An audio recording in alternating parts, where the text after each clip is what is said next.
দক্ষিণ ত্রিপুরায় সরকারি প্রকল্পের অগ্রগতি খতিয়ে দেখতে বিলোনিয়ায় গুরুত্বপূর্ণ রিভিউ মিটিং।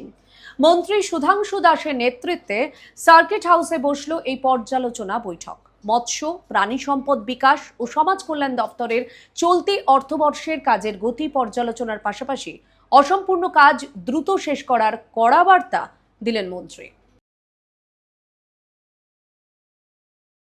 দক্ষিণ ত্রিপুরা জেলায় সরকারের উন্নয়নমূলক কাজের গতি ও বাস্তবায়ন খতিয়ে দেখতে মঙ্গলবার বিলোনিয়ায় অনুষ্ঠিত হল জেলা স্তরের এক গুরুত্বপূর্ণ রিভিউ মিটিং।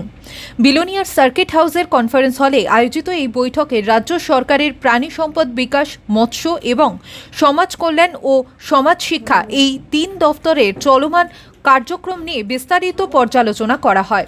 বৈঠকে সভাপতিত্ব করেন মৎস্য ও প্রাণী সম্পদ বিকাশ দপ্তরের মন্ত্রী সুধাংশু দাস। এছাড়াও উপস্থিত ছিলেন দক্ষিণ ত্রিপুরা জেলার পরিষদের সভাধিপতি দীপক দত্ত, জেলা শাসক মোহাম্মদ সাজ্জাদ পি, বিভিন্ন ব্লকের বিডিও, এসডিএম এবং সংশ্লিষ্ট দপ্তরগুলির পদস্থ আধিকারিকরা।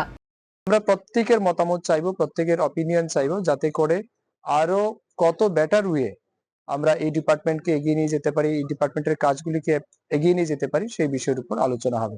আমাদের মূল উদ্দেশ্য এই ডিপার্টমেন্টের মাধ্যমে এই জেলার কৃষকের ইনকাম দ্বিগুণ করা, ইনকাম জেনারেশন তৈরি করা, কর্মসংস্থান তৈরি করা,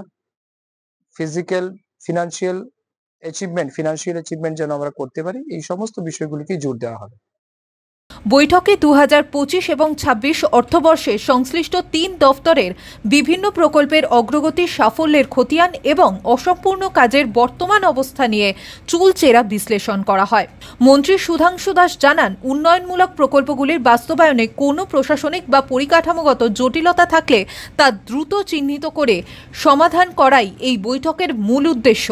অবশিষ্ট কাজগুলি দ্রুত সম্পন্ন করতে আধিকারিকদের সুনির্দিষ্ট নির্দেশ দেওয়া হয়েছে, যাতে প্রকল্পের সুফল প্রান্তিক মানুষের কাছে সময় মতন পৌঁছে যায়।